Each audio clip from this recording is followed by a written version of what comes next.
orgánico, para que ustedes vean que la cuestión no es una reproducción sometida e impuesta, sino que hay un punto que vos decís, es cierto que por lo general los primeros laburos uno acepta lo que venga, pero después de 5 o 10 años, si te quedas, ya es porque te gusta. Porque al principio no podés elegir, pero después elegís. Y si elegís quedarte, es porque estás siendo orgánico. ¿Qué estás comiendo, Pau, desgraciada? Adelante mío. Me está dando un hambre. Claro. Sí, yo también estaba por preguntar, salirme del tema y preguntar qué estaba comiendo porque la veo con muchas ganas. Sí, bueno. ¿Chocolate, Pau? Un budín que hizo mi compañero de piso, todo sanito, sí. Chocolate, desgraciada. Bueno, entonces, siguiendo con nuestro tema. Esto es lo que uno... ahora sí se está grabando. Entonces decíamos, esto es lo que hace posible el uso del concepto de intelectual orgánico, porque nos estamos diciendo por qué dos personas que hacen el mismo recorrido institucional pueden utilizar las cosas para distintas cosas. Bueno, y tiene que ver con la toma de conciencia. Esa es lógica, que tiene que ver, digamos, la relación de la socio-autoconstrucción. Está bien que el Estado, los sectores de poder deciden esto, pero después que decidís vos, miren, chicos, ¿quién está largando hoy metas para el futuro?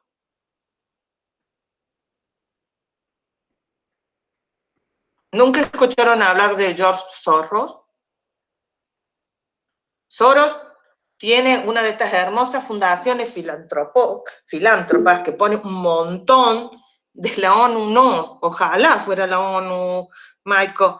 Soros es un tipo que tiene una fundación, George Soros. Su nombre es un húngaro, un nombre más difícil, pero es como él se autotitula. Él tiene la famosa fundación Sociedades Abiertas. ¿Nunca escucharon? Sí, George, sí, Paul.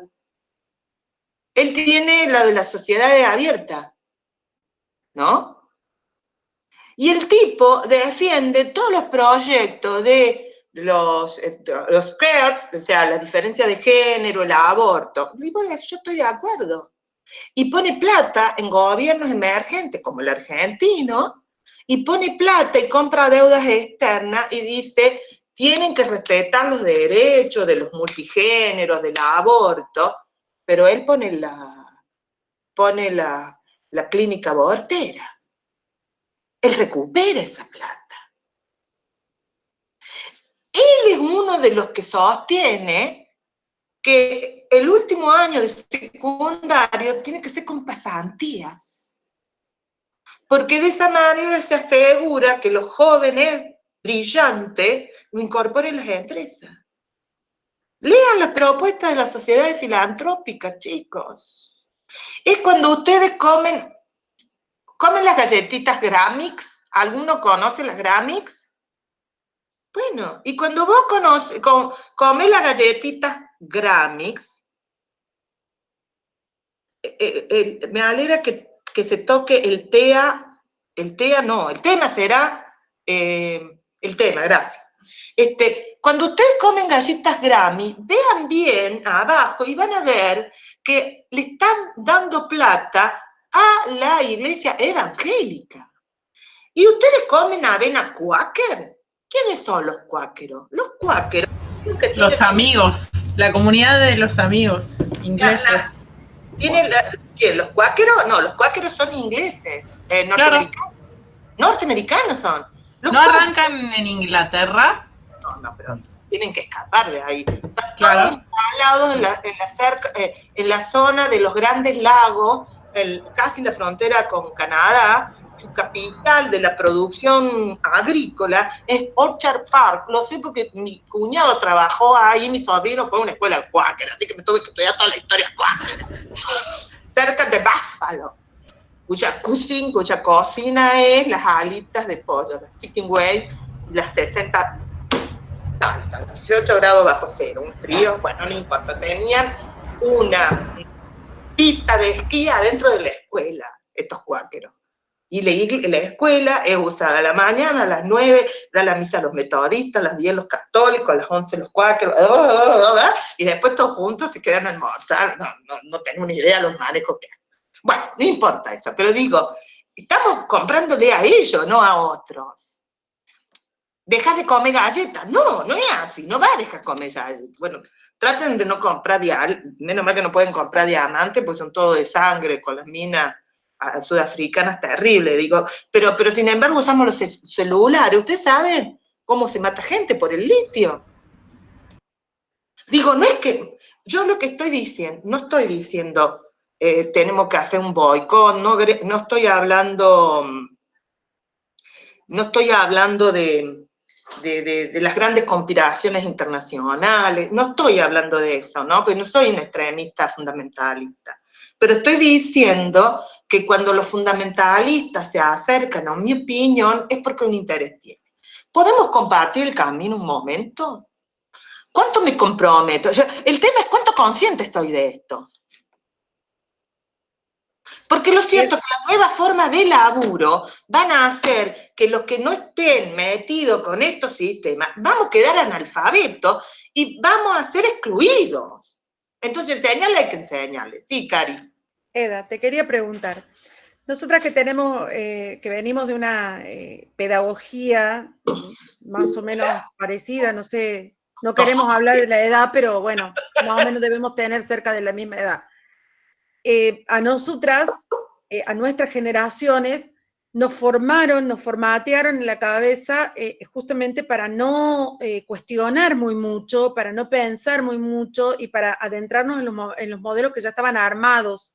Y así como estaba armado, la militancia política de vez en cuando, muy poco, o la idea de que la política siempre es corrupta y que no se puede cambiar, que para qué te vas a meter, o el quédate callado, mira para otro lado, tantas cosas que nos fueron como poniendo en un lugar de no pensar, de solamente trabajar, ver si te jubilabas de lo que trabajabas y nada más. No cuestionar mucho. Y sobre todo en la labor docente, en el trabajo docente, donde justamente estamos dentro de un trabajo que es netamente verticalista, donde recibimos directivas y los docentes somos transmisores. En algunos casos, si nos quedamos solo con eso, si no le damos una elaboración propia a lo que recibimos y a lo que nos vamos a dar a nuestros alumnos, se nos habla solamente de que tenemos un lugar pequeño de autonomía. Y yo creo que el docente tiene que ir buscando de ampliar cada vez más esa autonomía. El problema es que, Cari, querer la autonomía, ¿para qué? Porque si tu grado de conciencia son que vas a seguir enseñando, como me pasó a mí, la familia bien constituida, y decirle al chico, mira, yo te voy a regalar notas porque vos sos pobre y nunca vas a salir de pobre, no me sirve nada, ¿me entendés? Entonces, ahí hay otras cosas. Mira, Gus, ¿podrías contarle a Karina el grupo de estudio que queremos hacer leyendo Illich? ¿Cuál era la pregunta, Gus? Que eran tuyas las preguntas, así que te cedo la palabra porque sos vos el que las tenés que hacer. En realidad, Eda, es porque a vos se te ocurren cosas en el medio de preguntas que uno se hace. El otro día en una charla, ayer con Eda estábamos discutiendo esto de la cuarentena y yo le planteaba a mis estudiantes y surgió de ahí la duda en torno a una pregunta que me surgió a mí. Digo, en esto de la virtualidad se me surgieron unas interrogantes que específicamente pasa por ¿qué estamos haciendo? O sea, ¿estamos reproduciendo la institución escuela en la virtualidad? ¿Estamos reproduciendo el aula en la virtualidad? ¿O estamos intentando de enseñar y aprender en la virtualidad? Claro, ¿nosotros nos estamos aferrando a la escuela o nos estamos aferrando a la educación? Porque a eso te lleva a pensar de una manera totalmente diferente. Si nosotros nos aferramos a la institución escuela y queremos reproducir en este momento, con cuarentena, la escuela, la institución escuela, Y bueno, no sería posible, lógicamente, por una cuestión de lógica. Y ahí Pero empieza la depresión y la gente que abandona porque no se banca esto, porque quiere la escuela. entonces hay todo un tema de que si esto de la virtualidad, lo que no están mostrando, digamos, esto que Illich de alguna manera plantea de la desescolarización, la institución escuela, digamos, como algo que tiende a desaparecer. Yo no soy tan extremista en pensar que la escuela deba desaparecer, pero sí eh, considero que la cuarentena puso en tensión, digamos, las ideas y las concepciones que tenemos de aula, de escuela, de enseñanza, de educación, todo, incluso para quienes somos pedagogos, realmente no podemos contestar absolutamente nada. He escuchado charlas, el otro día escuché a Inés Dussel, Carlos Escliar el otro día, y todos tienen más preguntas que certezas. Y las preguntas están en torno a esto. Bueno, ¿qué estamos haciendo realmente con la escuela? ¿Qué estamos haciendo? Pero las preguntas es lo bueno. Es buenísimo. No estoy poniéndolo como algo malo. ¿Puedo? No, depende de lo que vayas a decir. ¿Yo?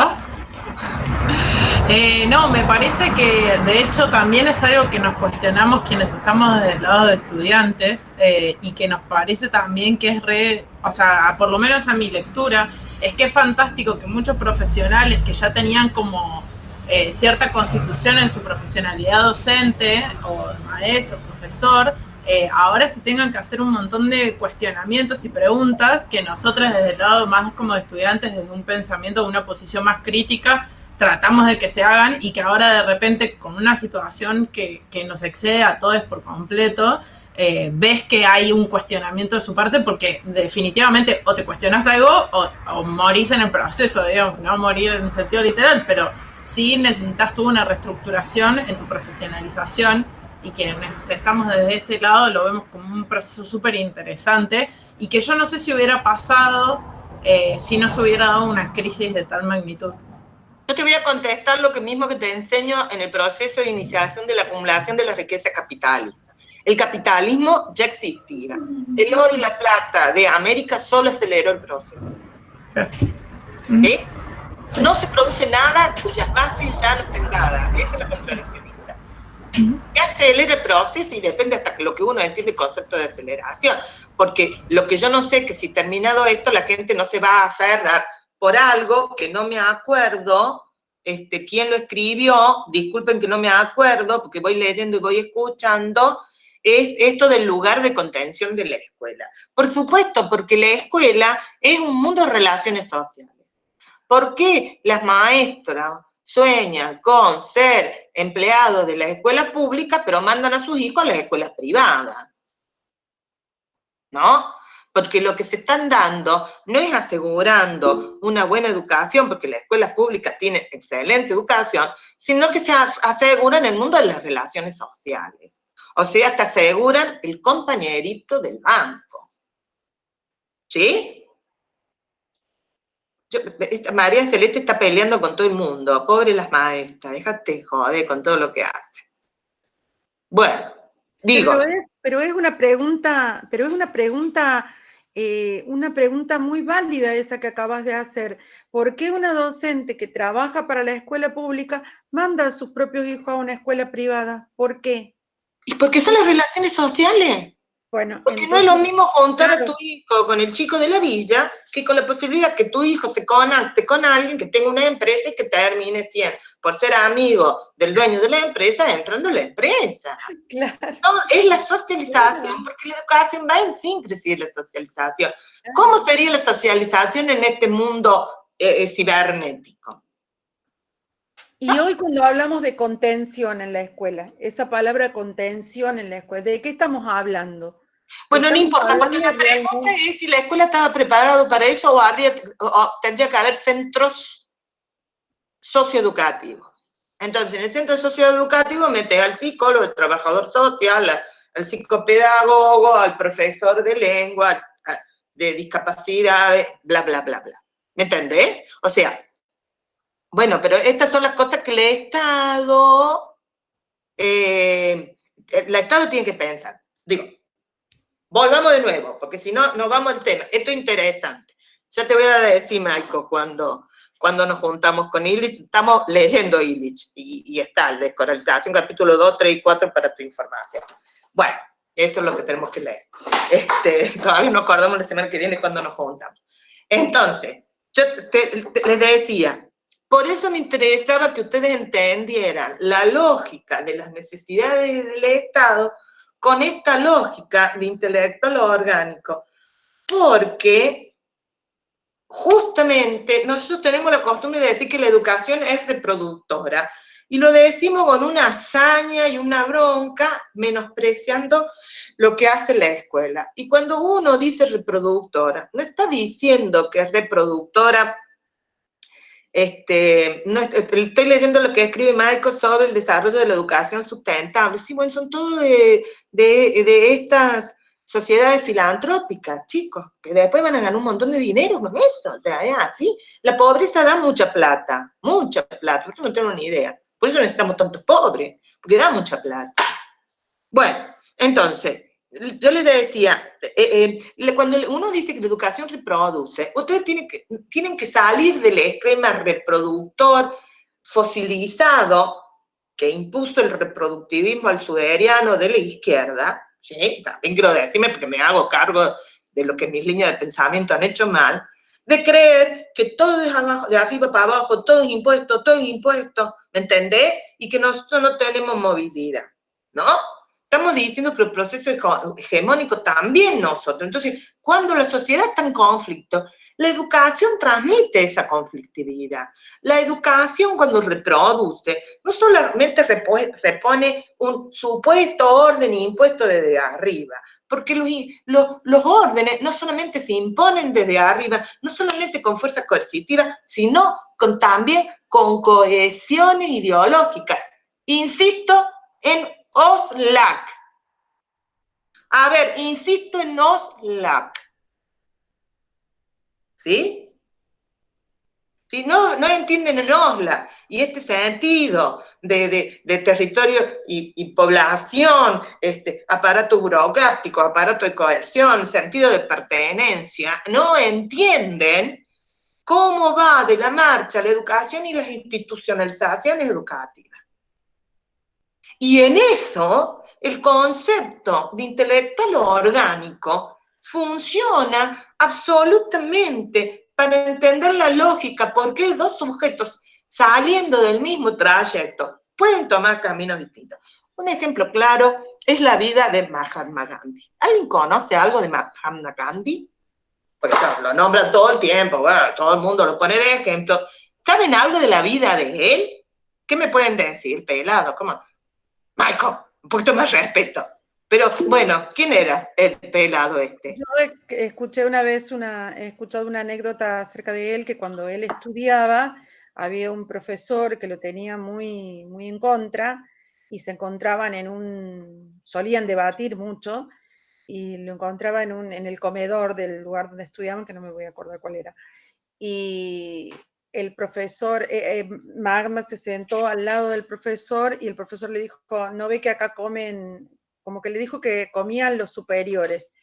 Y Mahatma le contestó que él no tenía problema, que él comía con cualquiera. Bien. Y devolvió, digamos. En términos demográficos, ecológicos, sociales, políticos, sí, de la India, Mahatma, en una sociedad de casta, ¿quién representaba? Ahí me van largando algunas cosas, se la van leyendo, es información suelta. Ahora vayamos siempre a lo que yo les digo. Primero díganme el nacimiento, la huella étnica. ¿Sí? ¿Quién era? En una sociedad de casta, ¿de qué casta era Mahatma Gandhi? Pau, tenés silenciado, así que si hablas te veo mover la boca, no para comer, para hablar, y no te escucho. Y de una casta alta, porque era político. Era Brahma. Era un Brahma. O sea, la clase superior. ¿Sí? Como tal, era un tipo muy rico. Perdón, ¿no era rico Simón Bolívar, dueño de esclavo? Sí. ¿No era rico de una hacienda azucarera, don Fidel Castro? ¿Sí? no era de una familia socialmente bien reputada, muy católica, el Che Guevara Lynch. Digo, o sea, puedo no sé, Juan B. Justo, puedo nombrarle 258.320. Bueno, era un brahma, casta superior, familia rica. ¿Dónde fue a estudiar? ¿Dónde? La escuela no, Cari, pero el lugar de país. ¿Lo sabes? Acá lo estoy buscando. Londres. Porque, muy bien. Fue en Londres, en el University College. Perfecto. En un momento en donde la India era colonia británica, siendo él la casta superior, por ende iba a gobernar, lo mandaron a estudiar a Inglaterra. ¿Sí? Y él estudia en Inglaterra. Y se hace abogado en Inglaterra. Y su primer laburo, alguien dijo algo, su primer laburo como abogado, ¿dónde lo realiza? Pues no lo realiza en la India. ¿Dónde lo realiza? Pau, si no destraba, ¿sí? ¿En Sudáfrica? En Sudáfrica. ¿Siendo abogado de quiénes? ¿Orgánico a quiénes? Ah, no sabe. Es un problema serio, ¿ves? Él es abogado de los ferrocarriles británicos, chiquito. Sí, acá, de los ferrocarriles británicos. Bueno, chico, él es un instrumento de dominación. Porque entre el blanco británico y el negro africano están los indios que son de té con leche. ¿Sí? Este es un encargado. Cuando él viaja a la India, después de ese trayecto, cuando él viaja a la India, y esa famosa anécdota de que él compra el boleto en primera clase de ferrocarril británico y el guardia de la clase inferior a él le dice, usted no puede subir porque no es blanco. Ahí él se pone en contra de la política británica. No antes. Ahí fue su momento de toma de conciencia.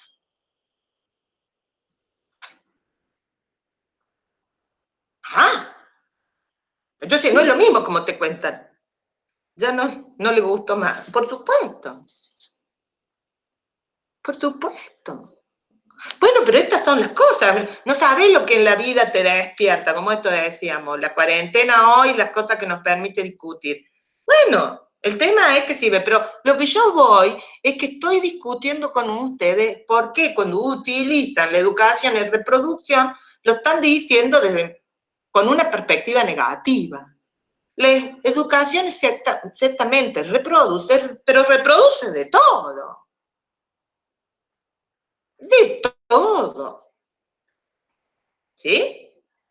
Entonces, de ahí que nos viene a ayudar Antonio Gramsci, que analiza desde el modo de la construcción del capitalismo, cuál es los circuitos productivos que demandan un nuevo sujeto que tiene que ser educado. Dice, si ustedes no entienden la palabra encargado, pero que a su vez esa palabra que parece una tontería, ¿qué significa en el orden de la organización de un Estado? Y entonces ahí cambia la perspectiva. Porque Simón Rodríguez fue interesante en el proceso independentista, pero una vez que son los estados nacionales, él fue echado de Bolivia y no lo dejaron entrar a la Gran Colombia y quedó desterrado a Chile. Porque no convenció ni a conservadores ni liberales en el proyecto de la disputa por el poder. ¿Sí? El sujeto quería gente que pensara. Vos estás mamado, no vamos a hacer recursos del Estado para hacer gente que... Pero lo mismo la gente piensa. Eso es lo que se le escapa al sistema. Siempre hay intersticios. ¿Sí? Siempre. No. ¿Qué querés preguntar, Pau? Que tiene que exiliarse entonces Simón Rodríguez porque su propuesta educativa no sigue la línea de un pueblo bajo control, ¿no? Porque él propone un En gobierno. realidad él no se pone de acuerdo con ninguno, digo, a ver, la conflictividad de la segunda mitad del siglo XIX, de la primera mitad del siglo XIX en el proceso independentista de los países de Latinoamérica, está la conflictividad de la lucha de países, estoy leyendo también al mismo tiempo, ¿no? La conflictividad de la lucha de países, de proyectos en donde, porque esto es muy interesante y tiene que ver con el concepto de centralización y descentralización que disputa el poder en toda América Latina, es cuál va a ser el sector económico que va a ser la vanguardia de la organización de los países. Y vos tenías dos propuestas muy claras. Una que tenía que ver con estos que estaban interesados en la industrialización, la diversificación y la construcción de mercados internos. Esta en realidad es Alberdi y es Sarmiento, para que vos penses acá.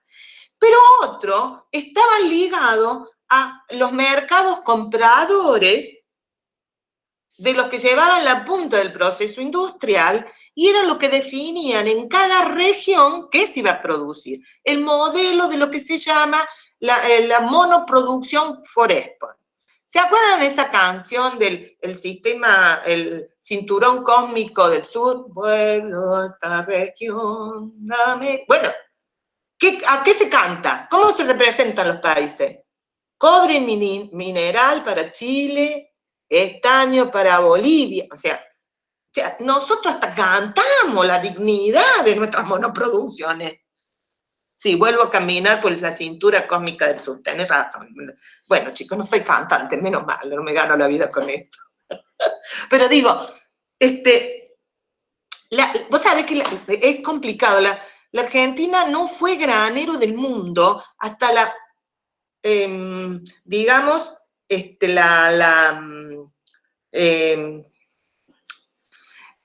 es complicado. El proceso de los circuitos terratenientes, for-export de la Argentina, el primero de todos, chicos, el que lo hace Rosa, se hace rico con los establecimientos saladeros que producen el famoso charqui para la mano de obra esclava brasileña. Así se hace Rosa rico, siendo primo de los Anchorena, y mientras que todos estaban en la lucha independentista, él era el capataz de las estancias de los Anchorena. No lo dice nadie, ¿no? Por eso a mí, dígame de qué viví, yo te voy a decir cómo pensar, no lo que escribí, lo que florea, lo que me decís vos, no, la coherencia entre la teoría y la práctica. Y el primer circuito de incorporación al mercado exterior, chicos, es Roca con la conquista del desierto. La Patagonia es quitada de las manos de los indígenas, de los pueblos ancestrales, porque ¿qué se pone en la Patagonia? ¿Qué animal, qué ganado se pone? Ovejas. Bueno, y la oveja es la materia prima de qué industria, Cari? Explícale a estos pendejos de mierda. No, de la industria textil, de la industria. Pero por supuesto, la Europa fría, Pau. La Europa fría, ustedes allá en el norte, 8 meses de frío, ¿qué usaban en ese tiempo? Lana. Y mientras que Inglaterra no pudo domesticar a Australia, ¿sí? Y necesitó el canal de Panamá para cruzar más rápido, porque si no el camino era muy lejos. Y bueno, puso un poquito de ovejas en las Malvinas. Entonces, aunque ustedes no lo crean, y por eso está todavía Benetton, por eso Benetton compró en el siglo XX, es el circuito de la lana a partir de que Roca y sus ejércitos conquistan la Patagonia. ¿Y cómo paga ese ejército Roca? Que, por cierto, a él le pagaron siendo 2 veces presidente y el hijo vicepresidente en la década del 30, ¿no? Es el que hace el pacto Roca-Rossiman de carnes en el 33. O sea, Digo, porque la oligarquía tiene nombre y apellido y además tiene hijos. O sea, tienen descendencia. Bueno, en fin. Entonces, Roca le pagaba a los soldados con unos vales de tierra. Y estos pobres infelices, ¿qué hacían? Y compraban esto, qué sé yo, y toma, te doy el vale de la tierra. Porque, ¿qué voy a hacer yo con estos kilómetros de tierra? Estoy solo, no tengo peones. No, era inútil, porque la tierra, el territorio solo no sirve para nada, chicos, si no hay brazos que lo trabajen. Y así se arman los terratenientes. Por eso yo les digo que el proyecto de país de Sarmiento fracasa, porque él quería los medianos productores de Norteamérica. Los que habían hecho supuestamente el oeste. ¿Qué es el Stein, Michael? ¿Qué es eso? Ah, sí, ahora sé que me hablas. Claro. Bueno, si quieren en algún momento hablamos específicamente cómo las fundaciones de Soros mira la educación y después de decirme lo que dice Firmus, lo que dice el Esteban, ay, no me ahora, Burlich, que te estoy diciendo dos de distintos partidos y te voy a decir que es lo mismo. Sí, querido, es lo mismo. Ah, claro, me da la razón. Voy muy bien, vamos bien, Federico. Mientras que me dé la razón, Maico, estamos todo bien. Bueno, entonces decía, el primer desarrollo es las grandes protecciones del sur con la lana. Después, si quieren, viene el tema de la vaca, cuando entre fines del siglo XIX y principios del siglo se empiezan a armar los barcos frigoríficos, ¿no? Y el enlatado para tiempos de guerra. Y después vino el grano. ¿Sí? Ese es el circuito. Digo, ustedes dicen la vaca porque solamente vemos Buenos Aires, pero antes de Buenos Aires existió otra cosa. No por nada Buenos Aires la tuvieron que fundar 3 veces, porque pobrecita no se pudo sostener. Bueno, entonces, los proyectos, digamos, a ver, ¿cuál es la diferencia entre unitario y federal que hay en todas partes, menos en Chile? ¿Por qué? A ver, diferencia entre unitarios y federales, que en otros lugares se llaman colorados y blancos, llaneros y montañas. En Colombia son llaneros y montañas. Dani, ¿estás ahí? Dani, si estás ahí, ¿cómo es la diferencia en Colombia? No está. Bueno, son entre lo de la montaña y el llano. En la Gran Colombia eran los venezolanos y los colombianos. Bueno, pero siguiendo el orden, ¿no? No es por lo ecológico, no. Es por qué se podía producir y cómo se podía producir. Entonces, decíamos, ¿cuál es la diferencia de unitarios y federales?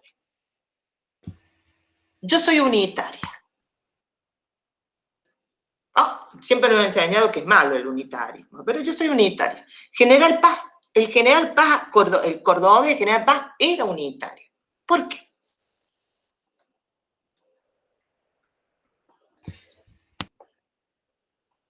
No sé, ¿por qué? ¿Qué estabas por decir, Pau? ¿Por qué te echa para atrás? Desgraciada, mira.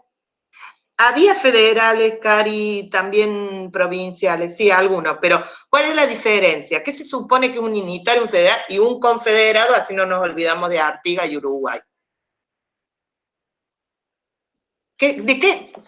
Lo federal, lo unitario, lo confederado, ¿da cuenta de qué? En las relaciones, ¿cuáles son los términos de esa relación? El modo de organización política. No, el modo de las relaciones jurisdiccionales entre los gobiernos regionales y los gobiernos centrales. Bueno. ¿Sí? Los estados tienen gobiernos regionales y gobiernos centrales, ¿no? En el caso nuestro son provincia y Estado nacional. Estados Unidos tiene estados y el Estado Nacional. En Suiza son cantones y el Estado Nacional. ¿Se entiende? En Chile son regiones y gobierno central. Entonces, vos tenés tres posibilidades de relación entre los gobiernos regionales, sean provincias, cantones, regiones, principado, ducado, ¿cómo le llaman en Alemania, Pau? Country en Inglaterra. También regiones. Bueno, entre lo regional y el gobierno central. Vos tenés tres lógicas de relaciones. ¿Cuáles pueden ser? ¿Qué relaciones se pueden tener? Piensen, somos políticos. Pensemos, ¿qué tipo de relaciones podemos tener?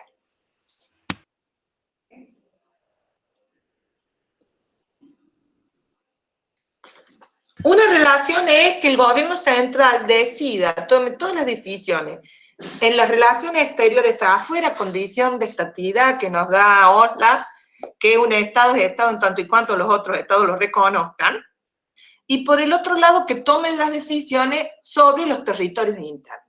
Que esa es la diferencia cuando nuestro país se dice, no, mamá, no abras, mira por la ventana, ¿qué te pasa?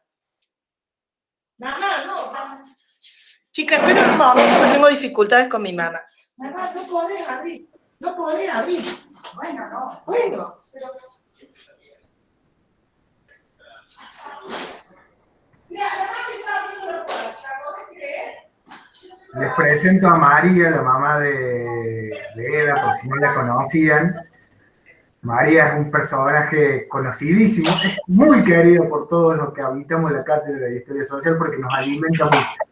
Ahí van a saber quién manda en esta casa. No soy yo, por cierto. Primero mi mamá, después la gata. Bueno. María. Han tocado el timbre y la mami da suelta a abrir. No queremos que toque a nadie, porque 86 años, chicas. Si no la cuida mi mamá, esta cosa del aislamiento todavía no lo tiene claro. Sabe que nos tiene que obedecer, pero está remufada. Bueno, perdón. Esto es trabajar desde la casa. Brillante escena. Sí. Estábamos en que los unitarios federales y confederados. Entonces, vos tenés la relación de que el gobierno central toma todas las decisiones, hacia afuera y hacia adentro. Por eso, la República Argentina, hasta 1994, que el último territorio federal se hace provincia, y Buenos Aires, que se hace la CABA, el gobierno autónomo de Buenos Aires no elegía a su intendente, lo elegía el presidente. Porque los territorios federales no elegían per se sus gobiernos, lo elegía el gobierno central. ¿Se entiende? Por eso solo las 13 provincias eran las que dirigían sus gobiernos, pero los territorios federales lo hacía la nación, le hace Buenos Aires. El tema es, eso es una relación unitaria, es decir, el gobierno central organiza todo. Después está el tema que en realidad las decisiones autónomas las tiene cada gobierno regional, como en Estados Unidos. En Estados Unidos, California tiene libertad para la marihuana, aborto, y Texas no tiene ni autorización ni para la teoría del evolucionismo, está prohibida, solo se da la teoría creacionista. En Kansas, ¿sí? O sea, por eso tienen leyes antagónicas, y por eso vos cruzás de, ¿me entendés? Y el gobierno central solo tiene representaciones externas, ¿no? Bien, pues, vieron toda la discusión que tiene Trump, me van a hacer caso, no me hacen caso, chupame un huevo, le dicen, yo soy gobernadora de mi estado y hago lo que quiero. Y eso es un modelo confederado.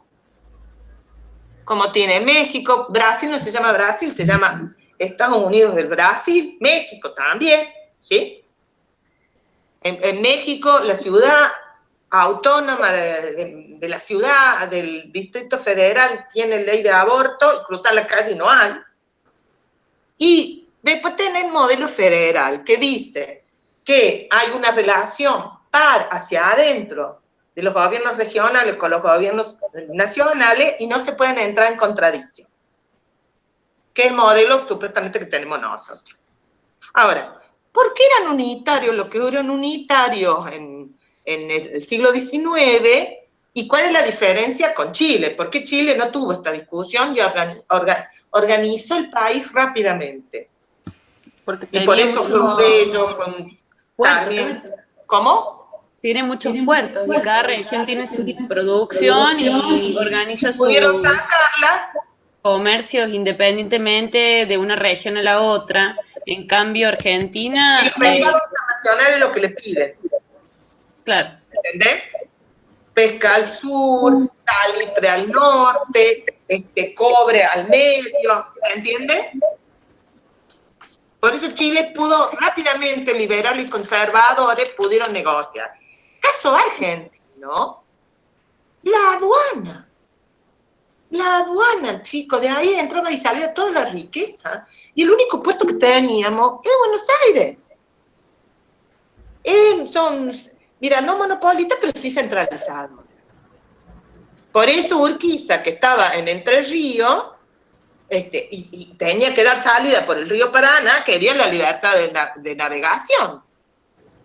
Y negocia con Brasil, no con Buenos Aires, para luchar contra el Estado de Buenos Aires. Bien, entonces, de alguna manera,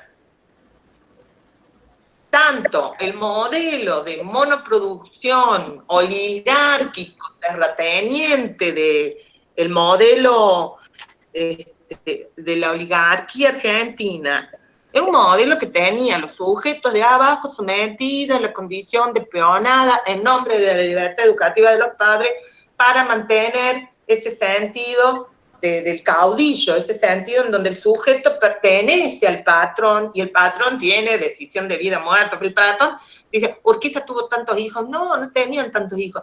Cuando la mujer de un peón estaba por parir y el peón moría en la lucha, en la montonera del caudillo, el caudillo le daba el apellido de él. Es que eran todos hijos naturales de él. Era su forma hasta de sentar presencia. Son los de Urquiza. ¿Sí? Bueno, es como la famosa, ¿qué es el croto? ¿Qué es un croto? ¿Escucharon la palabra croto? ¿Y qué es un croto? alguien sucio. Alguien sucio, alguien pobre. ¿Y de dónde viene el concepto? Yo sé la historia porque ya la contaste. Bueno, tenés buena memoria, pero viste, se renueva el espectáculo, los espectadores se renuevan. Contala. Pero es más divertido si le contás vos, Eda. Justamente en la crisis del 30, el gobernador de Buenos Aires, o casualmente era de la sociedad rural, hizo una ley para que los que no tenían un mango pudieran viajar gratis en el tren. Entonces, cuando un inspector controlaba a uno de estos, ¿cuál era? Este es uno de la ley croto. Entonces, este es un croto. Así que es un croto. Y ahí quedó la palabra croto. Apellido importantísimo de terrateniente de Buenos Aires. Bueno, entonces, en esto lo que estamos diciendo es que justamente y el otro modelo estaba implicando biodiversidad e industria, pero el obrero de la fábrica estaba mejor que el peón del campo. En algunos casos estaba peor, estaba más hacinado, por lo menos el peón del campo tenía aire libre para irse, ¿me entendés? Iba a la pulpería y se daba unas vueltas, tenía menos horarios de trabajo, ¿sí? Tenía todos los días, no tenía ningún día libre, porque el campo no te permite día libre, pero sí, ahí me encanta porque Maico va alargando pistas de link para buscar lo que vamos hablando, rapidísimo, Maico. Bueno, entonces, este es el tema, que mientras que unos y otros tenían hacia la mirada de los pobres una mirada de sujetos instrumentales. Y justamente Simón Rodríguez dijo, no, ellos van a tener que decidir su destino. A eso se opusieron conservadores y liberales. Porque de la propuesta educativa de Simón Rodríguez no estaba permitiendo sujetos dóciles para las formas de trabajo de esa época, ni de los de uno ni los de otro. O sea, el ridículo quería sujetos críticos, es un ridículo. ¿Sí? Entonces, Simón Rodríguez representa. Ahí, perdón. Sí. Sí, ahí justo lo que me decís me da. Yo ando investigando algunas cositas de Simón Rodríguez en otros textos que había sumado, y había uno de los párrafos en los textos que decía, justamente, en una sociedad más preocupada por el honor y las jerarquías que por la formación de pueblos y ciudadanos, toda propuesta educativa democratizadora no solo era vista con recelo, sino que se le recibía con escándalo e indignación. Claro. Claro. Como que ahí se anclaba, digamos. Exacto. Digo palabras bien claras. O sea, yo me acuerdo que él decía, utilicemos la plata que dejan los muertos en sus testamentos a las iglesias para hacer escuela. Total, están muertos. Los niños van a rezar, van a recompensar su alma mejor que un rezo. O sea, digo, ahí va contra la iglesia. Después decía, los chicos huérfanos, él trabaja con chicos huérfanos, dice, ¿por qué la mujer tiene que ser esposa y madre? ¿Qué diferencia hay ser puta de mucho que puta de uno? Decía él. No, el tipo era terrible. Así está. O sea, lo mismo dice, se está preparando la mujer para ser vendida, decía él. Que la vendan es extraño, que la vendan los padres, es lo mismo vendía, decía. No, chicos, era terrible. Terrible. Y en ese sentido, él fue un tipo que justamente vivió la Revolución Francesa, la conoció, vio, digo, los procesos, así como Sarmiento cuando viaja a Francia, ve lo que está pasando, la Revolución del 30, él está en el 47, a un paso de la Revolución Proletaria, el Manifiesto Comunista, y ve las revueltas obreras.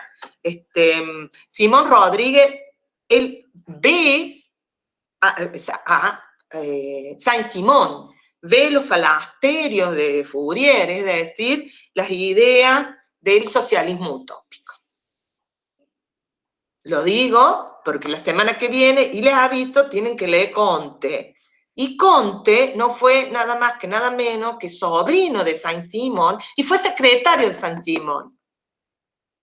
Así que hubo algunas ideas de Saint-Simon que él, bueno, las dio vuelta, pero me gustaría que busquen su biografía para ver qué información les sirve para que me lo presente como sujeto social a Comte, ¿no? Hoy terminamos con el intento de Simón Rodríguez, que nos dice en esa famosa frase que educación se la vio con malas compañías popular allá por 1828, ¿no? Que tiene que ver con, que habla de la educación para los pobres. Y él tiene algunas ideas, además de que dice o inventamos o erramos, ¿no? Para América Latina, no copiemos, lo cual ningún latinoamericano le hizo caso, pero bueno. Entonces, tomando en cuenta esto y pensando que él fue orgánico a la revolución, y cuando él habló de revolución no era solamente cambiar el collar para cambiar de amo, sino sacarse los collares, ¿no? ¿Qué oferta educativa trabajaron? Cualquier frase que tomen, la leen y cómo la analizaron. Porque además de que quiero que vean el sujeto social, el concepto intelectual orgánico, vayamos a categorías analíticas educativas. Que ese es el ejercicio. Vamos por paso ahora, después lo vamos a hacer bien completo, pero despacito, nadie se maree. Lo estamos haciendo bien, chicos. Es lo que podemos en estas circunstancias. Lo están haciendo muy bien. ¿Alguien tiene alguna frase que eligió, la analizó?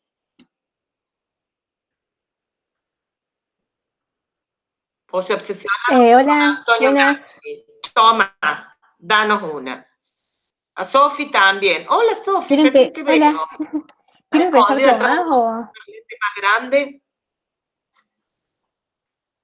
Bueno, empiezo yo, porque ya estoy hablando. Dale, Sofi. También me pidió Tomás, tiene una frase, que vamos a trabajar con las dos. Dale, Sofi. Bueno, yo elegí, no sé si es la frase completa, es una que había notado mientras estaba haciendo como un resumen, mientras leía a Simón Rodríguez. Dice, el pueblo no tiene luces, represéntelo los que las tengan, sin decir que el pueblo los ha elegido, porque en realidad de verdad no es así. Muy bien. Y ese fragmento, yo lo que noté es que el pueblo está como sujeto de aprendizaje, digamos, que al que se le priva de un contenido, digamos, que serían las luces, y eso lo relacioné un poco con lo de Gramsci también. Me hice como medio como una sopa con todo. Ok. ¿Qué categoría analítica lograrías ahí querer desarrollar? Ay, Tomás abandonado, qué lástima, abandono. Bueno, si ingresa Tomás y alguien ve que ingresa Tomás, pues Tomás dice que no tiene micrófono, pero sí que tenía una frase, se la vamos a hacer poner. Pensa, ¿qué categoría me querés trabajar con eso? O este párrafo en particular, ¿a qué está atacando concretamente? ¿Qué es lo que está describiendo ahí, don? Sí, yo lo relacioné con lo que venía leyendo de Gramsci, de que están los representantes, digamos, que serían los intelectuales no orgánicos, sino los tradicionales, los que son los dirigentes, y que al pueblo se le priva, digamos, de este contenido. El contenido capaz sería la categoría educativa. Ok, pero ¿por qué dice eso? Las constituciones, como las constituciones de la Francia, la de 1793, después la constitución, inclusive la que permitió que Napoleón sea emperador, ¿qué hacía en términos de modelos democráticos? Que Santiago habló de democracia, pero nadie me explicó qué se entiende por democracia, no ahora, sino que se entendía en esa época. O sea, por democracia, digamos, eso de que una cierta parte de la población puede votar, digamos, y por un lado, digamos, puede votar, pero las constituciones del siglo XIX, no es la nuestra hoy, ¿gobierna el pueblo o gobiernan los representantes? Los representantes del pueblo. Bien, gobiernan los representantes del pueblo. Pero además, para ser representante del pueblo, ¿cualquiera puede ser elegido? No, hay condiciones. Bien, entonces, hay condiciones para votar y hay condiciones para ser votado. Entonces, estas condiciones para ser votado y para votar tenía que ver con ciertos conocimientos, saber leer y escribir. Eso es lo que está atacando ahí en esa frase que vos decís, Simón Rodríguez. Está cuestionando el modelo político y él está diciendo que todo esto es producto de que falta educación. Pero ahí no me podés trabajar una categoría analítica en profundidad. Hermosa frase para análisis político. No sé si me sirve así chiquita y cortita. Ah, bueno, muy bien, Tomás volvió. Si no, escribís tu frase. Pensala esa. ¿Quién tiene otra frase que podamos trabajar? Hola. ¿Se me escucha? Sí, te escuchamos, Tom. Bueno, hay una frase que vi que dice: el maestro de niños debe ser sabio, ilustrado, filósofo y comunicativo, porque su oficio es formar hombres para la sociedad. Y lo que pude ver, las categorías que pude ver, es que te da los fines educativos, o sea, digamos, el para qué se educa. Y en los fines educativos, ¿qué es lo que entra, Tomás? Muy bien eso. Formar hombres para la sociedad. Muy bien, pero ¿qué entra en los fines educativos? El para qué se educa. No solamente eso, ¿qué más entra? Para que tengo el... Cuando uno dice los fines educativos, ¿qué es lo que está entrando? ¿Las posiciones filosóficas de qué? De la realidad, ¿puede ser? Bueno, ya sabes que yo estoy en contra del concepto de realidad en todo caso. Pero sí, vos tenés que decirme la posición antropofilosófica, es decir, ¿qué se concibe como hombre? Claro. ¿Me entendés? De una. Porque fíjate que esto del- nunca habla de individuos, siempre habla de sociedad, siempre habla en colectivo. Claro. Y ¿Me también entendés? otro que puedo destacar es el sujeto de enseñanza, que es el maestro, y niño como sujeto de aprendizaje, como que marca un rango etario, digamos, para el María aprendizaje. Celeste dice, y el concepto de ciudadano entra en juego ahí. Que debe ser ilustrado, sabio, filósofo y comunicativo. Bien, o sea, hoy, si vos tuvieras que poner una palabra que se usa hoy, ¿qué le está pidiendo que sean sujetos de qué tipo? Pensantes, Críticos. críticos. Claro, críticos. Esa es la palabra, no me sale. Claro, ¿me entendés? Autónomos, nos dice María Celeste. Claro. Claro. Él está diciendo sujetos que piensen por sí mismos. Ni para ser un obrero, ni para ser un peón, los dos modelos, los dos sectores. La clase social alta tenía dos sectores, la oligarquía terrateniente y la burguesía industrial. Ninguno de los dos quería sujetos pensantes. Necesitaba sujetos disciplinarios, necesitaba en ese momento fuerza física. Y con esto viene a romper también un poco Simón Rodríguez. Bueno, en realidad lo rompen a él, sí, es una voz. Sí, En una sí, voz también estuve viendo un par de videos que hablan de Simón Rodríguez y uno decían que fracasó siempre en todo lo que quiso hacer. sí. ¿Sí? Mostraban como que fracasó siempre, pero que las ideas, bueno, cuando uno lo lee, yo no había leído nunca nada de Simón Rodríguez, no sabía ni quién era. Mira Y vos, cuando lo lees, bueno, te da... me alegra. ¿Vos estás haciendo historia argentina, Tomás? No, Harás el año que viene. sí. Me alegro muy Sí. bien que hagas primero historia social que historia argentina, porque si no se pierde la mitad de los saberes de historia argentina porque está muy mal puesta en el plan. Solamente los pedagogos se los puedo creer que primero pueden dar historia argentina y después historia social. Bueno, pero me alegro mucho de que Tomás, vos que inicias la carrera, puedas ya ponerte en contacto con un pensador, con un pedagogo en serio. ¿Sí? Ok. Simón Rodríguez representa un virtuoso. Yo te quiero decir que en Córdoba hubo así, pero perdieron. Mariano Fraguero, el diputado a la Constitución del 53 por Córdoba, tenía un proyecto constitucional diferente al de Alberdi. Perdió 13-73. O sea, perdió. Pero no es que Alberdi fue el único proyecto que hubo. Perdimos. Son cosas distintas. ¿Sí? Pero Mariano Fraguero es algo que, insisto, que la historia argentina, vista desde Córdoba, le debe su lugar. Pero bueno, yo creo tantas cosas, miren chicos, que para hacer una agnóstica creo demasiado en muchas cosas. En fin, ahí interesante lo que acabas de plantear. Un sujeto que está pensando en cómo se educa a un sujeto político, no cualquier político, un sujeto político en un estilo de vida y una economía democrática, no solo en un sistema de votación, que todavía hoy disputamos si la democracia es un sistema de votación, un estilo de vida, ¿no?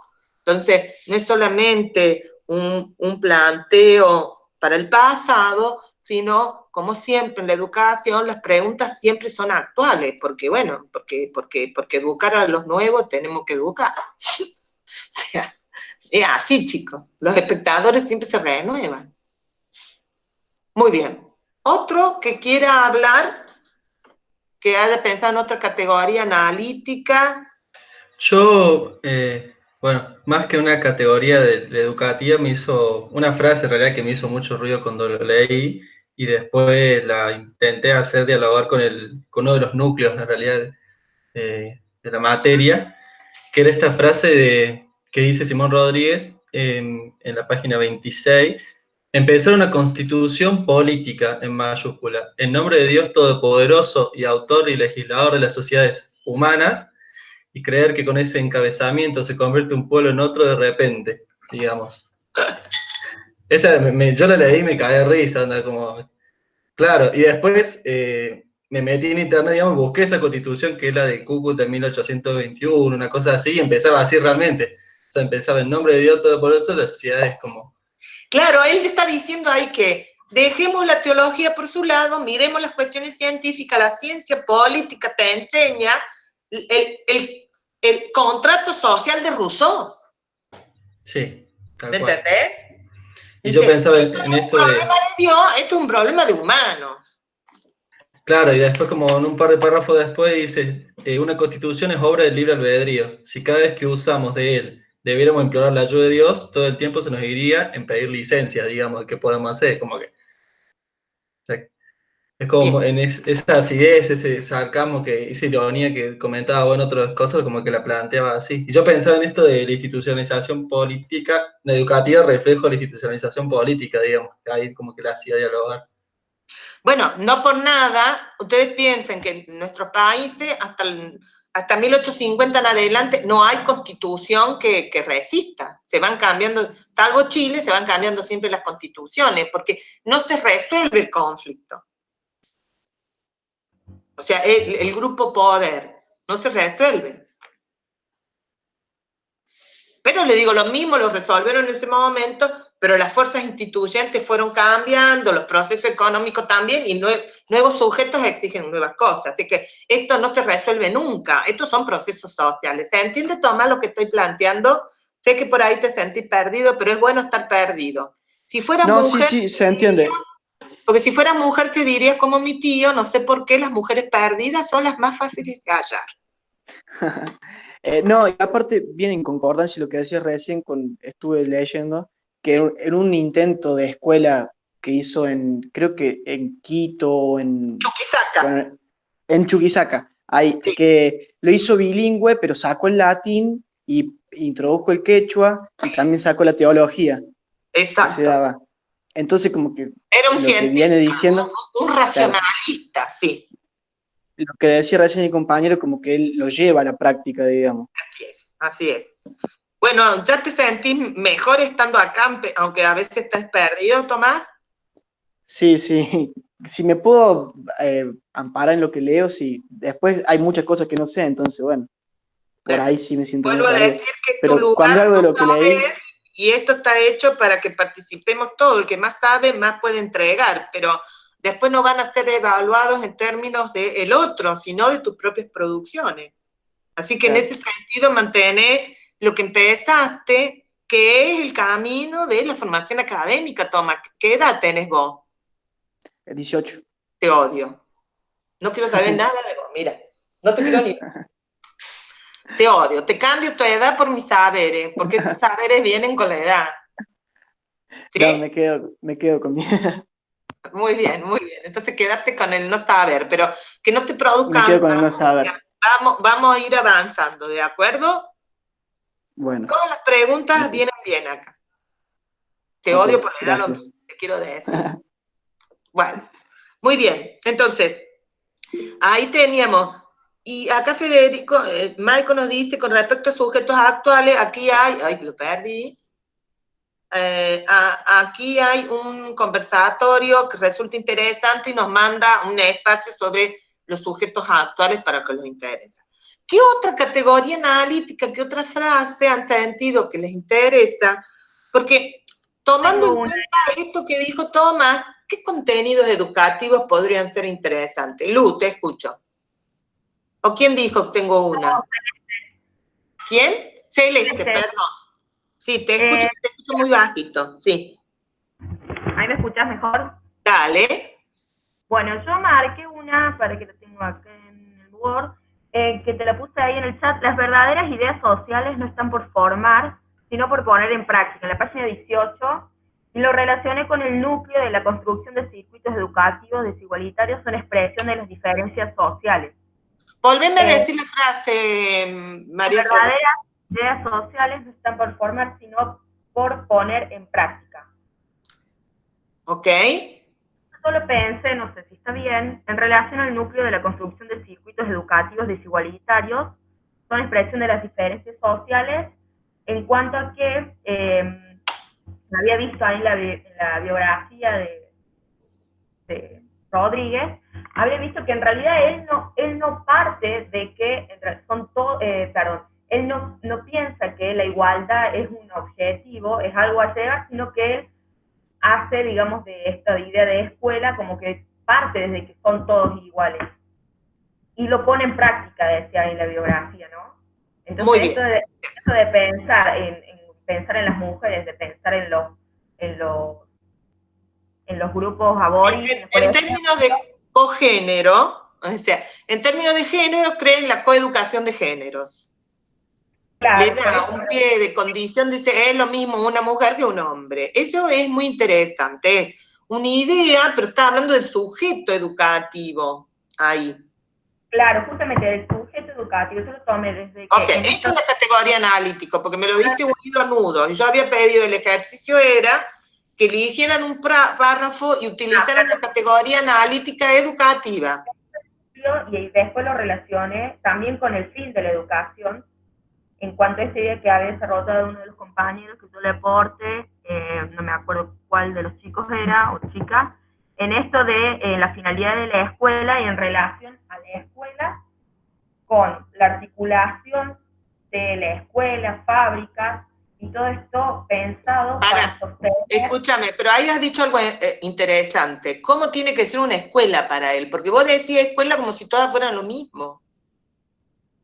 No, justamente una escuela en donde esté, una escuela desde el lado, él propone una escuela desde el lado, primero partiendo desde un sujeto que son todos iguales. Ahí viene la inclusión, como hablábamos recién, de la mujer. O sea, una institución educativa en donde se parte que se le va a enseñar lo mismo a un rico que a un pobre, a un huérfano. Sí. Y teniendo como recurso didáctico esto de las fábricas en las escuelas. Bien, ahí vos estás diciendo algo que es muy importante a la hora de pensar justamente el espacio físico del acto de enseñanza-aprendizaje, que está unido a qué ideas, que tiene que ver con los contenidos. Si no vamos a enseñar teología, ¿qué es lo que estamos enseñando? Tiene que tener, por ejemplo, talleres de albañilería, también del mantenimiento de las parcelas para que sea un... ¿Ve? Ahí vos estás hablando de contenidos educativos. ¿Ves? Y el contenido educativo tiene que estar acorde con ese fin de educación. O sea, los países de América Latina han pasado, primero, el disloque de la colonia, segundo, los procesos independentistas. Hay muchos huérfanos, hay hambre, hay pobreza. Hay que construirlo a estos países. Dice, bueno, si hay que construirlo, hagamos talleres de albañilería. O sea, la escuela no es las 4 paredes y bancos, sino los espacios, y vuelvo a la palabra clave de la ilustración, la utilidad. ¿Qué es útil? Vinculado a las ciencias naturales. Así como yo les decía, cuando en los colegios secundarios se enseñaba dibujo, porque eso era una herramienta fundamental a la hora de los sectores de la burocracia intermedia, él está pensando en un sujeto que va a producir industrias. Claro. ¿Sí? Con capacidad de toma de decisión. Bien, eso en relación al fin de la educación, esto de cómo articulaba, me llamó la atención de cómo articulaba esto de las fábricas con la escuela. Bien, entonces él no está hablando de una escuela como institución del Ministerio de Educación, está hablando de la escuela insertada en sistemas productivos. Sí, para garantizar esta autonomía productiva. Y además en la comunidad, porque, bueno, él iba a recibir a los huérfanos, pero también a todos los mutilados, incapaces de la guerra, ¿no? De la guerra de independencia. Es muy interesante, muy interesante. Pero no estaba en duda si la frase que había elegido tenía que ver con eso, básicamente, en cuanto a la práctica que él decía en relación. Cualquier frase, y este era el ejercicio que quería que ustedes hicieran, cualquier frase les va a servir para analizar cualquier categoría analítica, depende lo que sepan en términos de contexto, en términos de la totalidad, ¿me entendés? Sí. Y después van a ver cómo, cuanto más lean, van a poder unificar esto con otro párrafo y van a articular todas las categorías analíticas y los nudos temáticos. Sí, tal cual. Pero digo, estamos haciendo el primer ejercicio que hacemos.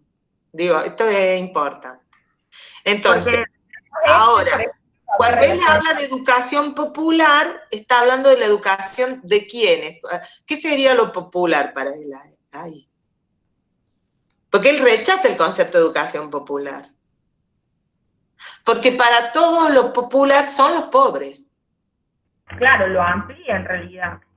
No, él se niega a usar ese concepto.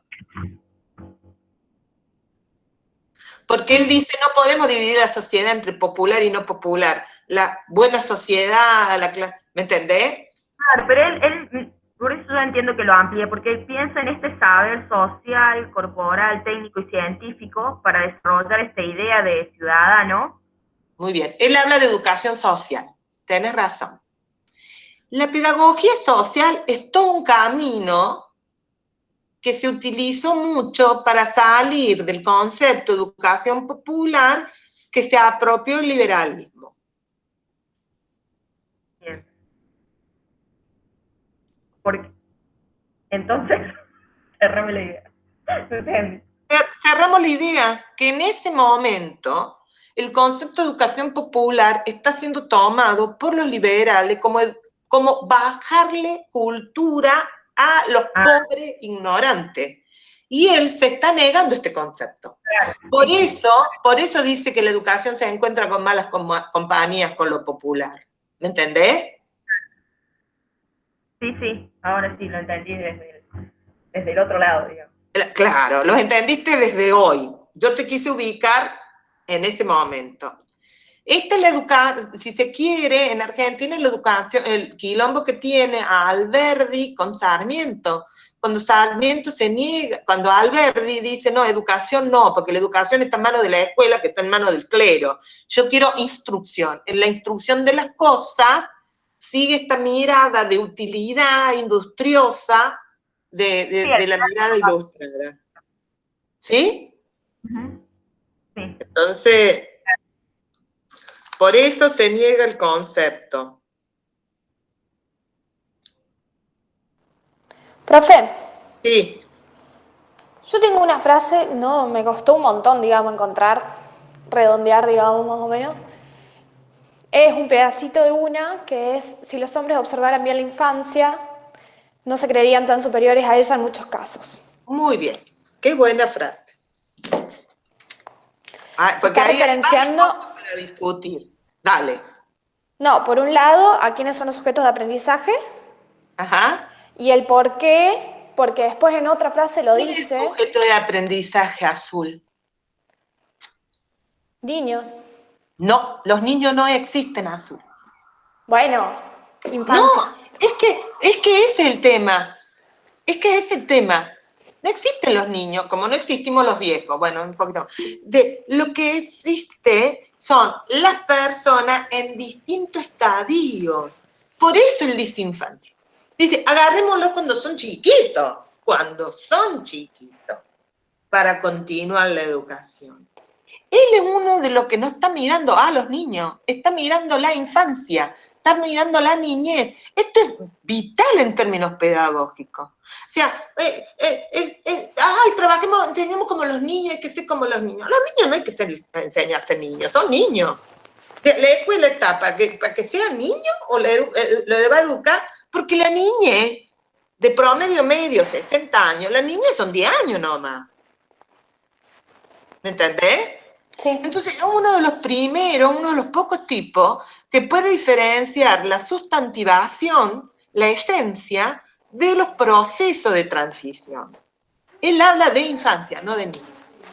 Él sabe que lo está preparando para toda una vida futura. Él está viendo ese futuro, no se queda con este presente.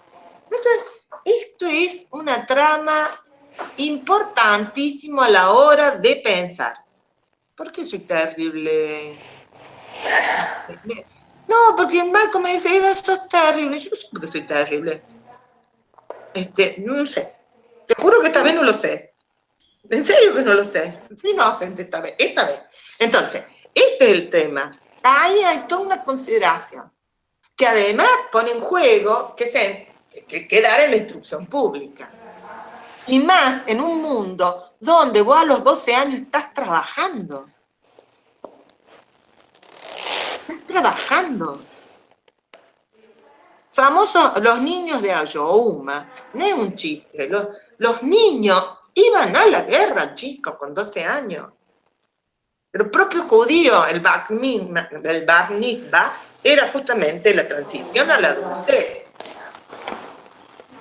Y ahí nos mandan una frase, Pau, de los viejos nada nuevo puede esperarse, de los hombres puede esperarse mucho, de los jóvenes mucho, de los niños no. Quien los guíe piden los niños, quien los dirija piden los jóvenes, que los toleren piden los hombres, que los sostengan piden los viejos. Es una frase hermosa. Hermoso.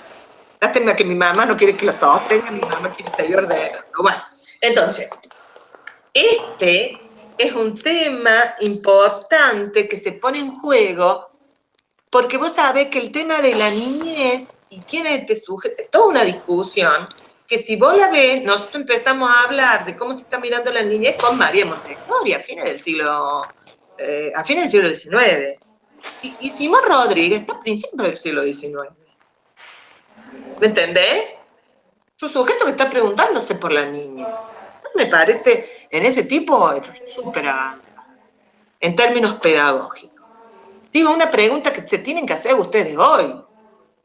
¿Educan al niño o educan a las personas en la niña? ¿Quién me habló?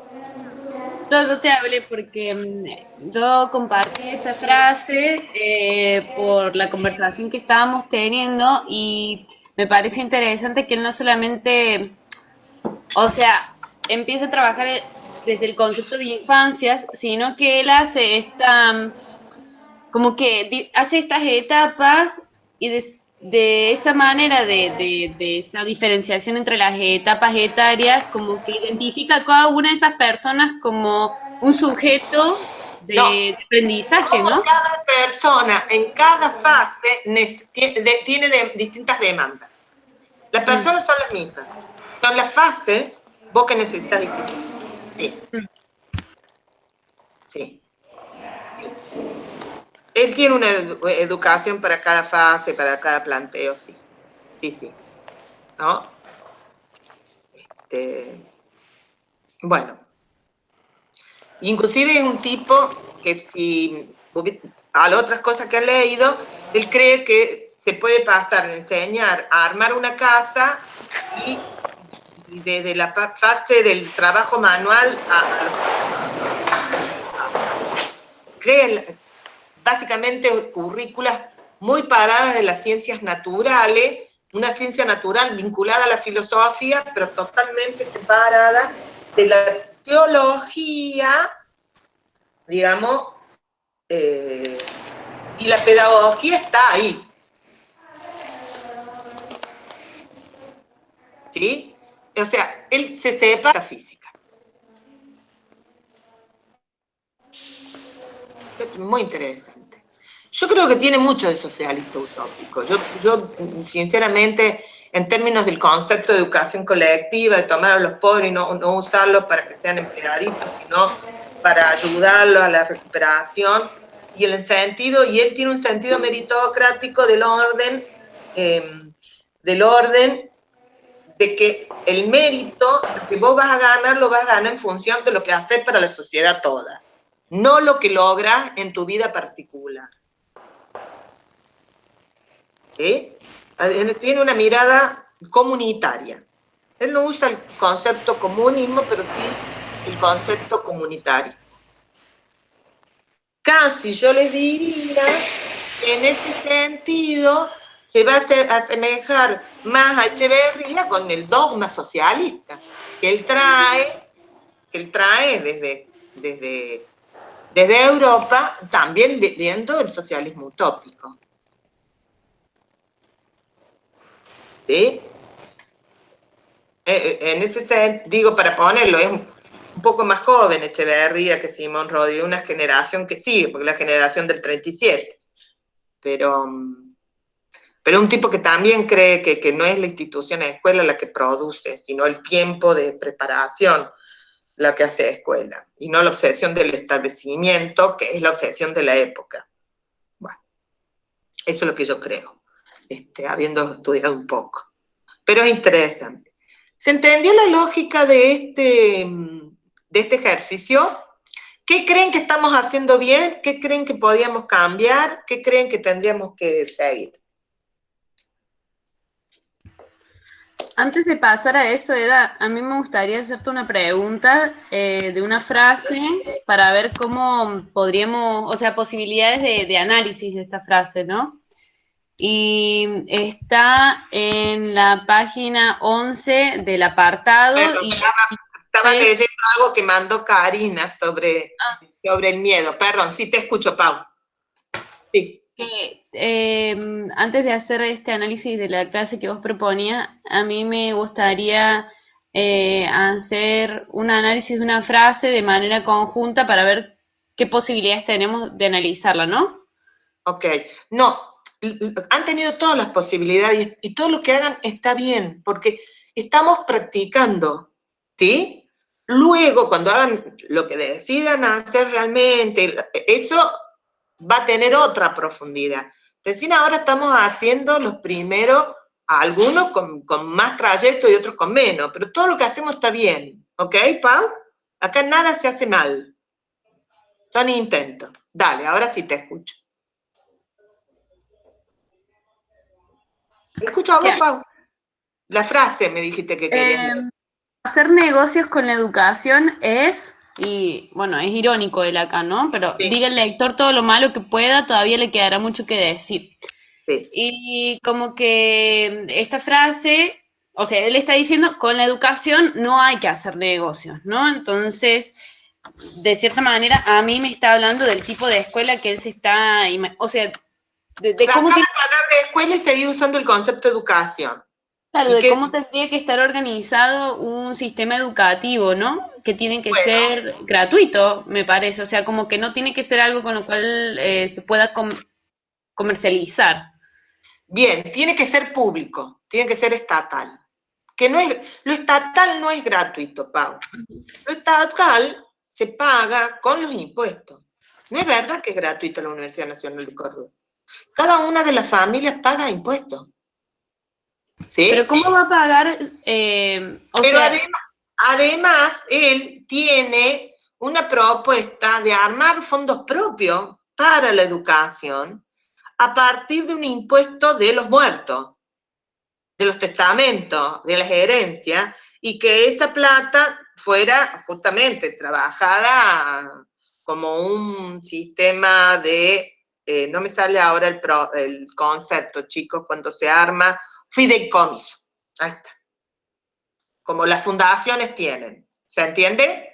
Él quería un presupuesto autónomo para la educación.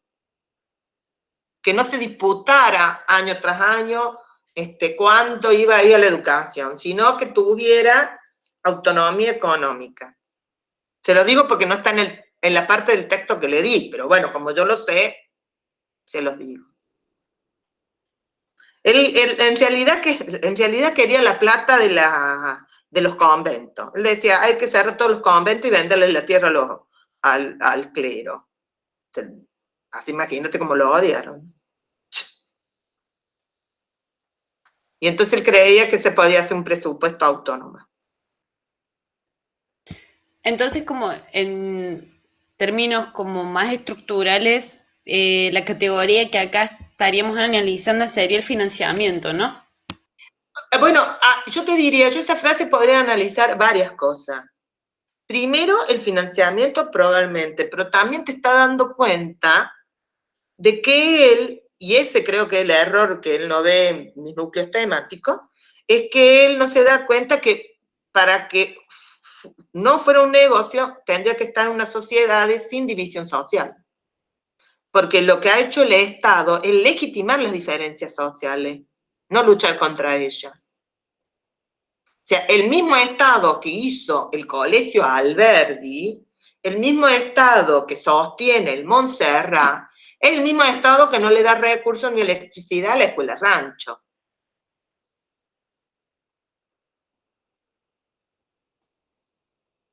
¿Por qué sí a la Alberdi? ¿Por qué sí al Montserrat? ¿Por qué sí al Belgrano? ¿Y por qué no a la escuela número 6 de la Pampa de Achala? ¿Por qué no? Pero entonces, ¿bajo qué categoría? Cualquiera. Las categorías son tuyas. Por eso te digo que cualquier frase la podés usar para dar cuenta de cualquier categoría educativa según tus intereses. Obviamente que con una frase corta, vos estás más limitada. Yo te agrego cosas en función que he leído todo, ¿me entendés? Y sí, porque eso también tiene que ver con los fines de la educación. Por supuesto, por eso digo, cualquier frase la pueden usar para todo, por eso era un ejercicio corto para que se den cuenta. Entonces, cuanto más sepan, más lean, más pueden elegir contenidos de cualquier categoría analítica educativa, ¿se entiende? Y en esto referenciar algo que yo había dicho cuando en la segunda clase, cuando veíamos los nudos, digo, las categorías del campo educativo son algo que simplemente nosotros las dividimos para poder analizarlos en términos investigativos. No quiere decir que se den por separado, porque cuando uno piensa en los fines educativos, está pensando en el sujeto. Y cuando está pensando en el sujeto, tenés que pensar cómo vas a llevar adelante, por ende vas a pensar también la forma de financiarlo. Y también vas a entender el contenido en base a esa cosmovisión, en base al sujeto, y vas a tener que pensar quién va a dar. Digo, esto para que ustedes puedan ver de que en realidad todo se da junto, no se dan por separadas las categorías. La categoría en sí misma se utiliza la división para poder analizarla en términos investigativos. Pero después uno cuando las pone en juego no puede dejar de ver una sin la otra. Obviamente que hay algunas que son más presentes. Es un entramado. Sí, pero ustedes acá no van a escribir un libro. Ustedes acá, vuelvo a insistir, están haciendo los primeros pasos de indagación. Entonces, no les voy a pedir que lean todo lo que yo leí. Aparte porque no tienen ni edad para haber leído todo lo que he leído. Pero digo, ¿me entienden? Un solo esfuerzo, una vez por vez, y van a ver cómo cada vez van a poder complejizar más la mirada sobre el análisis de la educación como totalidad social.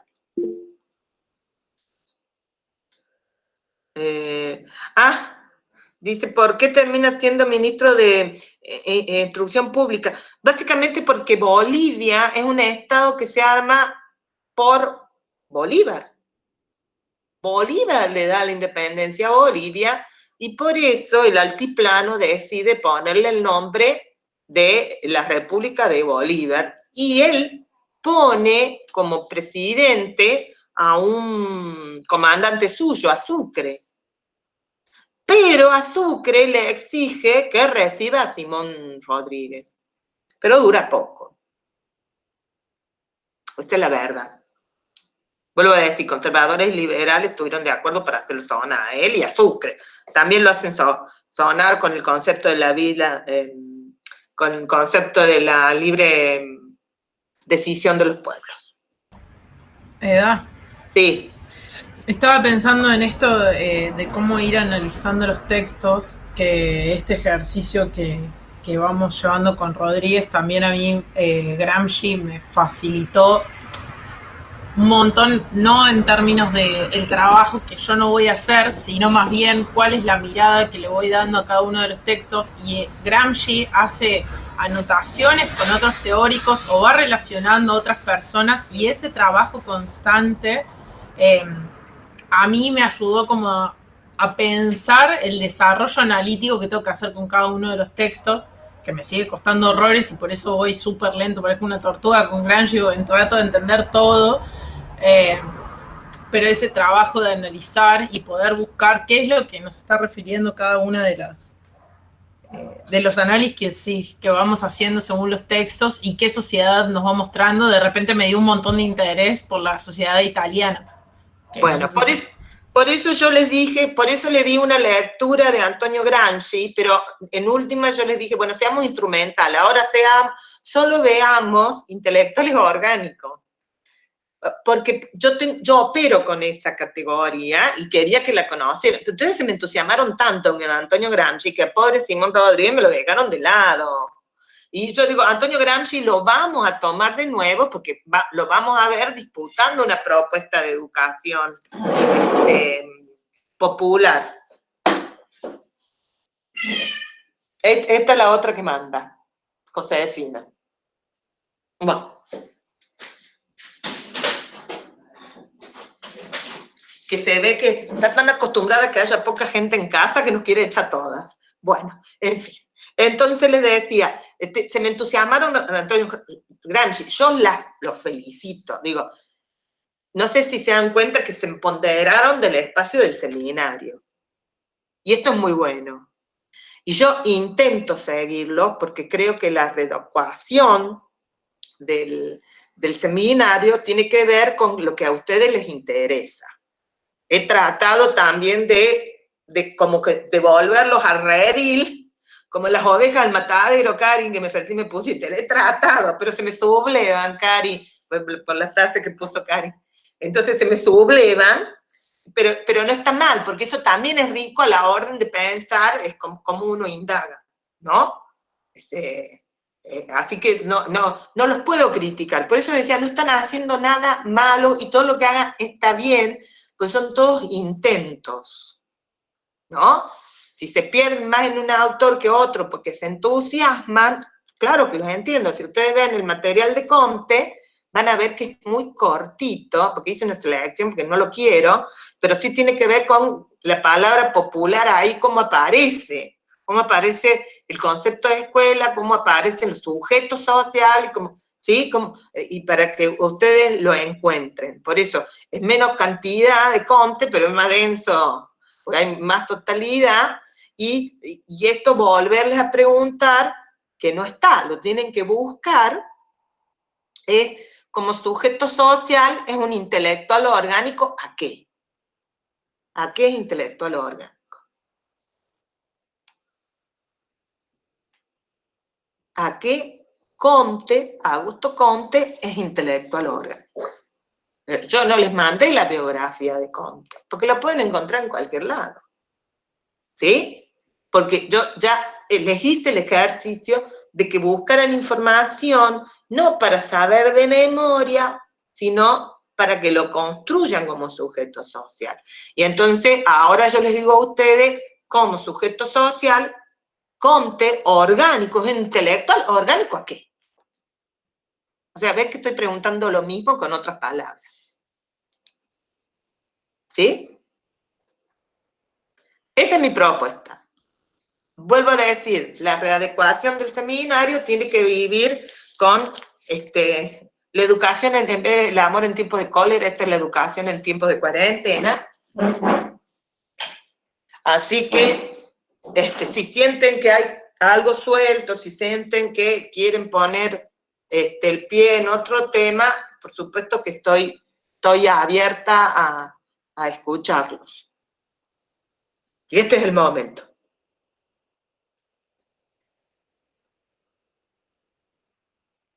Bueno, también tienen el WhatsApp, tienen muchos espacios para hacernos llegar tus sugerencias. Todas son consideradas. Pero les acabo de dar las pistas de lectura de Comte, ¿no? Busquen cuántas veces habla de popular, busquen cuántas veces habla de educación, busquen de qué sujetos sociales habla.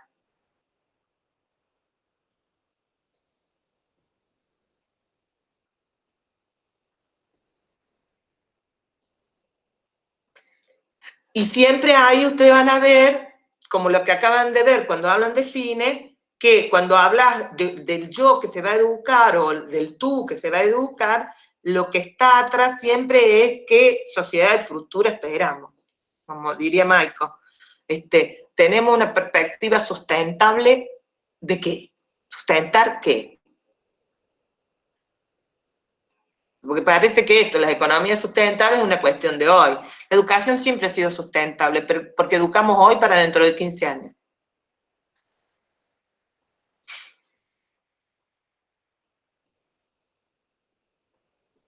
Bueno, ¿alguien quiere decir algo? ¿Alguna duda, curiosidad? ¿Te cuesta?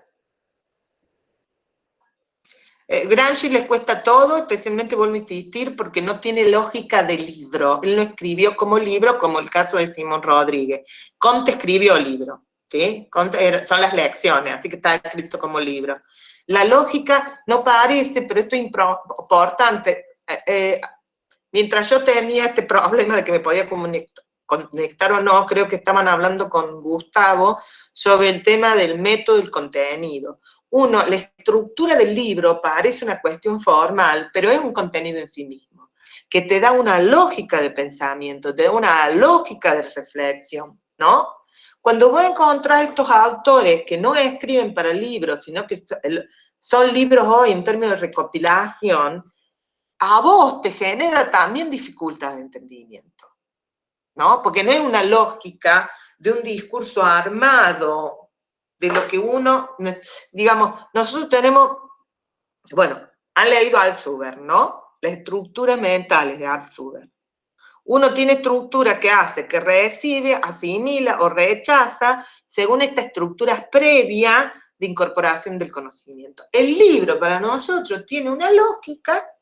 Entonces, cualquier escrito en formato de libro es eso. Y por eso, vieron, no es libro, esto, lo de Gramsci es cuadernos de la cárcel, ¿sí? Lo de Simón Rodríguez, ojo, miren que eran artículos que se editaron. Entonces, esa es una dificultad de lógica de escritura. Entonces, sí, Antonio Gramsci, y por eso hay tantas interpretaciones de Antonio Gramsci, no es fácil. Y por eso mi intención era ir poco a poco, digamos, fase por fase, y recuperando, por eso yo les decía, conceptos para que operativicen. Esto es a la par, no tienen que saber ya todo Gramsci, porque también lo vamos a ver cuando disputa a principio, en el 24, una propuesta educativa, la escuela única. Así que no es ni la primera ni la última vez que lo vemos a Gramsci. Yo soy viuda de Gramsci, va. Ahí Eugenia pregunta que no le queda claro el concepto de sujeto social y estaría bueno en términos de cómo entendemos al sujeto en lo que llamamos una sociedad, que es una construcción. Vieron, cuando ustedes estudian los individuos, por lo general estudian las biografías. Nació en tal momento, su papá fue tal otro, estudió acá, y fue un político, fue un pedagogo, pero... Y yo vengo y le digo, ¿de qué vivió? ¿Cómo se alimentó? Y se quedan todos mirándome como diciendo, ¿y eso qué tiene que ver? Sí, tiene que ver. Porque lo que yo estoy preguntando es que su producción, que fue una producción mental, al servicio de quién la puso. ¿Sí? Entonces, cuando yo le pregunto qué sujeto social es, yo estoy preguntando cuál es su recorrido social para saber qué lo impulsó después tomar esa posición ideológica, educativa, social, económica, ante los procesos sociales. ¿Mejoró eso? ¿Sigue confuso?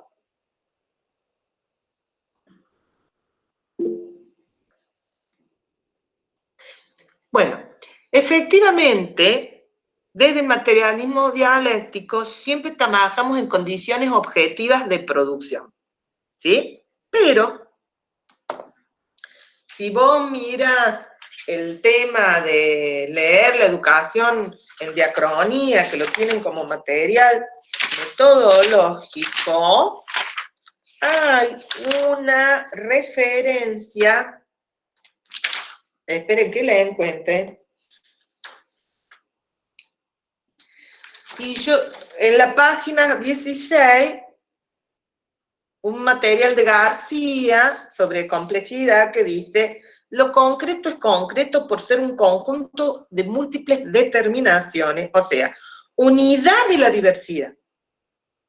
No hay lectura pura de la experiencia, ya que toda experiencia está cargada de teoría, entendida la teoría como oposición, ¿no? Conocer y establecer relaciones en una materia prima que sin duda es provista por la experiencia, pero cuya organización depende del sujeto conocente. Esto en términos de análisis, de ese bucle dialéctico de lo que nos habla Morin, ¿no? Y luego, en la página 19, tomamos a Erich Fromm para explicar algunas cosas de Marx. El método materialista de Marx supone el estudio de la vida económica y social reales del hombre y de la influencia del modo de vida real del hombre en sus pensamientos y en su sentido. No es parte de lo que los hombres dicen, se representan o imaginan, ni tampoco del hombre predicado, pensado, representado, imaginado, para llegar de ahí al hombre carne y hueso. Y más abajo dice: el modo como los hombres, deberíamos decir los grupos humanos, porque el concepto hombre de Marx era totalidad en el siglo XIX, pero para hacer referencia a nosotros, producen sus medios de vida, dependen ante todo de la naturaleza misma de los medios de vida con que se encuentra y con que se tratan de reproducir. Este modo de producción no debe considerarse solamente en cuanto a reproducción de existencia física de los individuos. Es más bien un determinado modo de actividad de este individuo con una determinada manera de manifestar su vida, un modo de pensarse a sí mismo. Tal como los individuos producen su vida, así son. Lo que soy coincide con su producción, ¿sí? Y además dice, en la producción social de su vida, los hombres, o sea, los grupos humanos, acuerden que nosotros traen determinadas relaciones necesarias independientes de su voluntad. Relaciones de producción que corresponden a determinada fase del desarrollo de la producción material. El conjunto de estas relaciones de producción forman la estructura económica de la sociedad, la base real sobre la que se levanta la superestructura jurídica y política que le corresponde a determinadas formas de conciencia social. El modo de producir la vida material condiciona, pero no determina, el proceso de la vida social, política e intelectual en general. No es la conciencia del hombre lo que determina su ser, sino por el contrario, el ser social determina su conciencia. Por supuesto, las condiciones objetivas de producción tienen que ver con condiciones objetivas de producción, tanto de qué se alimenta, de qué lo alimentaron los papis, de qué pudo conseguir para alimentarse toda su vida, y alimentación física, material, pero también intelectual, espiritual. ¿Sí? ¿Ok? Bueno.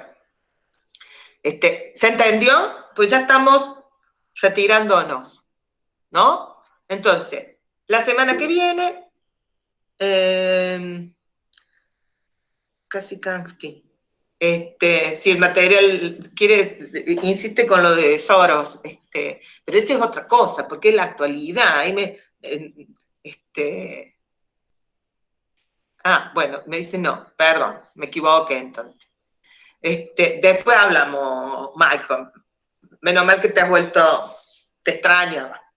Entonces, Comte, que hicimos una selección cortita justamente de las lecciones de la filosofía positivista, y insisto, busquen la información bibliográfica, pero para que ustedes lo miren como sujeto social. No se van a equivocar nunca, hagan lo que hagan, no se desesperen, busquen la alegría de aprender, chicos, no la desesperación de lo que no se sabe. Es magnífico aprender, salir de lo que no sabía. Por ejemplo, esto, Tomás, conoció a un pedagogo y ni sabía que existía. ¿Sí? Y recién estamos empezando, démonos el tiempo, que además tenemos que ir más lento por este sistema. Yo por lo general doy 4 clases acá, miren, no podía conectar. Digo, estamos con una circunstancia explicada, pero no importa la circunstancia, siempre aprendemos. El lunes, 7:30 de la mañana, Gustavo y yo estábamos los dos despiertos a las 7 de la mañana para atender a un compañero preso en Cruz del Eje. Bueno, teníamos solo WhatsApp, porque él no le abrieron la computadora, pero sí podía levantar lo que mandábamos por email. Nos rompimos la cabeza durante 2 horas con Gustavo para trabajar con el compañero, pero lo hicimos. ¿Es lo mejor? Miren, chicos, insisto, es fácil educarse con todas las condiciones mejores, pero es mejor aprender en las peores circunstancias. Eso es el verdadero acto educativo.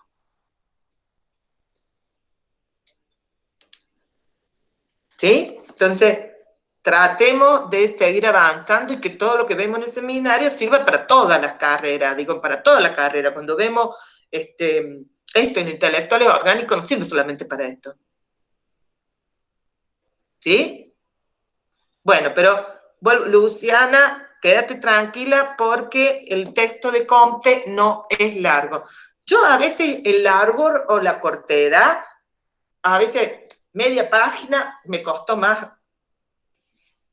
que 300. Esto lo vamos a discutir, pero digo, para eso este encuentro, para eso los medios que hemos creado, los foros, el WhatsApp, los emails, hemos creado cualquier espacio de comunicación, a nosotros nos sirve para que podamos conectarnos, y vuelvo a decir, lo importante son las preguntas. ¿Algo más? ¿Estamos todos de acuerdo? ¿Queda duda sobre lo que tenemos que hacer para la semana que viene? Sí, todos nos tenemos que ir. Ok. Así que, si yo no quiero pasar, si supone más de 2 horas, Gustavo me está haciendo cara que...